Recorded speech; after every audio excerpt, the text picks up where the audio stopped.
नमस्कार, आपकी न्यूज देख रहे हैं आप। आपके साथ मैं हूं विद्यानाथ झा। आपके सामने खड़ा है अब जो हम आपको दिखाने जा रहे हैं, ये है राफेल विमान। अब भारतीय वायुसेना की नई ताकत बनने जा रहा है ये विमान। केंद्र सरकार ने लड़ाकू विमान राफेल के सौदे को मंजूरी दे दी है।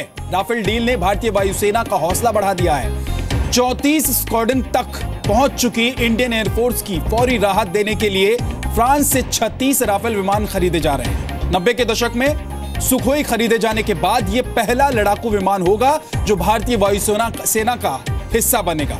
राफेल लड़ाकू विमान फ्रांस की कंपनी दसो एविएशन बनाती है और यह एक मल्टी रोल कॉम्बैट जेट है जिसे सबसे आधुनिक माना जाता है। एक राफेल लड़ाकू विमान की अनुमानित कीमत करीब 750 करोड़ रुपए है। पहली बार राफेल विमान साल 2006 में फ्रांस एयरफोर्स में शामिल हुआ था और इस वक्त फ्रांस की एयरफोर्स के पास 99 और फ्रांस की नेवी के पास 40 राफेल हैं।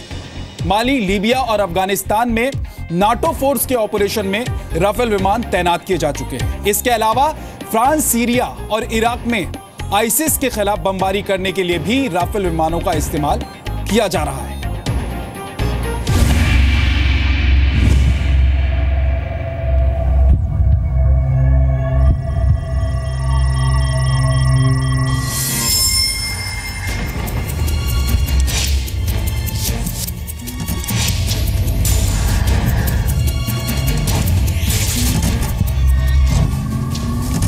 20 साल के इंतजार के बाद भारतीय वायुसेना एक बार फिर ऐसे विमान से लैस हो रही है जिससे एशिया में उसकी गड़गड़ाहट एक बार फिर दुश्मनों में खौफ पैदा कर देगी। केंद्र सरकार ने लड़ाकू विमान रफाल के सौदे को मंजूरी दे दी है। फ्रांस के साथ 36 रफाल विमानों के सौदे पर 23 सितंबर को हस्ताक्षर होंगे। ये डील करीब 60,000 करोड़ रुपए की है। पिछले साल अप्रैल में अपनी फ्रांस यात्रा के दौरान प्रधानमंत्री नरेंद्र मोदी ने फ्रांस से रफाल लड़ाकू विमान खरीदने की घोषणा की थी।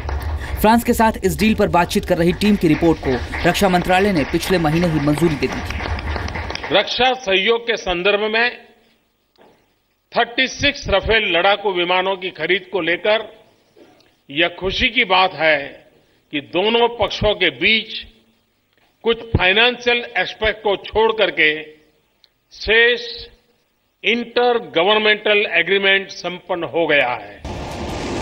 साल 2019 तक भारतीय वायुसेना की 2 स्क्वाड्रन रफेल से लैस होंगी।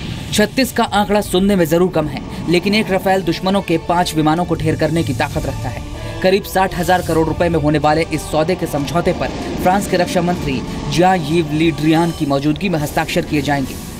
फ्रांस 50% ऑफसेट प्रावधान पर भी सहमत है। इसके तहत फ्रांस सौदे का 50% भारत में फिर से सैन्य उपकरणों में निवेश करेगा, जिससे भारत में हजारों लोगों को रोजगार मिलेगा। ये सभी रफेल फ्लाई अवे कंडीशन में भारत पहुंचेंगे। लंबे वक्त से लड़ाकू विमानों की कमी से जूझ रही भारतीय वायुसेना के लिए 36 रफेल ऑक्सीजन से कम नहीं होंगे।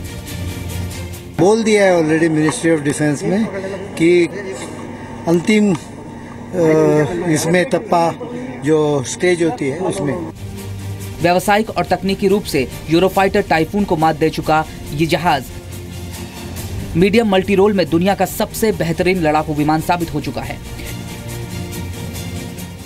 ये रफाल की जो रिक्वेस्ट थी भारतीय सेना की, ये तो 16 साल से भी पुरानी है। प्रधानमंत्री जब गए थे पिछले साल पेरिस, तो उन्होंने एक पॉलिटिकल डिसीजन लिया था कि हम 36 रफाल ऑफ द विंडो लेंगे। उसके बाद प्राइसिंग की नेगोशिएशन चल रही थी। जो इनिशियल प्राइस $12 बिलियन की थी वो नीचे, और यूरोज की थी वो नीचे आके 8.6 हो गई है, तकरीबन 2/3 हो गई है। डेल्टा विंग वाले रफेल में ऐसी कई खूबियां हैं जो इसे बाकी लड़ाकू विमानों से अलग करती है, और यही वजह है कि अब भारतीय वायुसेना के लिए इसे खरीदा जा रहा है। भारतीय वायुसेना के लिए फ्रांसीसी विमान नए नहीं हैं। इंडियन एयरफोर्स 50 से ज्यादा मिराज ऑपरेट कर रही है। MMRCA यानी medium multi role combat aircraft भारतीय वायुसेना के लिए ऐसे विमान की जरूरत 90 के दशक के आखिर में महसूस हुई। भारत ने MMRCA टेंडर की शुरुआत की, तब नजर में थे दुनिया के 6 बेहतरीन लड़ाकू विमान। अमेरिका का F-16, अमेरिका का ही F-18, स्वीडन का ग्रिपेन, रूस का MiG-35, फ्रांस का रफेल और यूरोपियन कंसोर्टियम का यूरोफाइटर टाइफून। इन 6 विमानों पर वर्षों चली आजमाइश के बाद भारतीय वायुसेना ने चुना फ्रांस का रफेल। भारतीय वायुसेना ने जब सभी को बारीकी से परखा तो रफेल ने बाकी के 5 धुरंधर लड़ाकू विमानों को चित कर दिया। व्यावसायिक और तकनीकी रूप से अव्वल साबित हुए इस विमान का रडार, इसका इंजन, इसका एयरफ्रेम, इसका डिजाइन, इसके एवियोनिक्स सबसे बेहतर नजर आए। रफेल की नजर चील जैसी है। इसका RBE-2AA AESA रडार दुश्मन के विमान को 200 किलोमीटर दूर से पहचान लेता है। एक्टिव इलेक्ट्रॉनिकली स्कैन्ड एरी रडार एक बार में 40 निशानों को ट्रैक कर सकता है, जबकि 8 टारगेट्स पर हमला कर सकता है। AESA रडार के अलावा रफेल की खूबी है इसका सेमी स्टेल्थ होना, यानी दुश्मन के रडार पर यह आसानी से नजर नहीं आएगा। अब बात बाहरी खूबी की। ये 9.5 टन तक हथियार ले जाने में सक्षम है।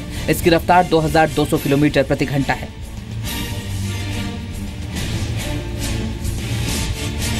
रफेल की इन्हीं खूबियों पर भारत फिदा हो गया। भारतीय वायुसेना को मालूम है कि रफेल मिलने के बाद देश की हवाई ताकत में कितना इजाफा होगा। ये दक्षिण एशिया में एयर वारफेयर के मायने बदल देगा। ये विमान दुश्मनों को अपने असलहे खंगालने पर मजबूर कर देगा। Bureau report, C media. यहां आपके लिए यह जानना भी जरूरी है कि राफेल भारतीय वायुसेना के लिए अहम क्यों है। राफेल एयरफोर्स के लिए ऑक्सीजन वाला सौदा कैसे है। भारतीय वायुसेना के पास इस समय लड़ाकू विमानों की कमी है। भारत के पास ज्यादातर MiG-21 विमान हैं जो 40 वर्ष पुराने हैं। जगुआर विमान भी 1970 के दशक के आखिर में खरीदे गए थे। सबसे नया लड़ाकू विमान सुखोई है जो 1996 में खरीदा गया था। सुखोई भी अब एक जनरेशन पीछे का लड़ाकू विमान हो चुका है और भारत वर्ष 2002 से लड़ाकू विमान खरीदने की कोशिश कर रहा है। भारतीय वायुसेना को 126 मल्टी रोल लड़ाकू विमानों की जरूरत है और इसके लिए 6 कंपनियों में से वर्ष 2012 में राफेल को चुना गया था। अब आपको बता दें कि भारत ने राफेल फाइटर प्लेन खरीदने के लिए करीब 10 साल पहले फैसला किया था। 36 फाइटर्स के साथ भारत को मीटियोर मिसाइल्स के साथ दूसरे हथियार भी मिलेंगे। मीटियोर मिसाइल्स की गिनती दुनिया की सबसे आधुनिक मिसाइलों में होती है। जी हां, आगे बढ़ते हैं, आपको दूसरी खबर दिखाते हैं। लंबी दूरी की ट्रेन यात्रा में अब आपके बेडशीट और पिलो कवर पुणे की यडवदा जेल के कैदियों की बनाई हुई हो सकती है। भारतीय रेलवे के इतिहास में पहली बार यह होने जा रहा है जहां वेस्टर्न रेलवे कैदियों द्वारा बनाए गए सामान को खरीदकर उनके हुनर का हौसला अफजाई तो करेगी ही, साथ ही रेलवे को भी ये प्रोडक्ट्स काफी किफायती कीमतों में मिल रहे हैं। 2 अक्टूबर यानी कि गांधी जयंती के दिन मुंबई जयपुर ट्रेन से इसकी शुरुआत की जाएगी।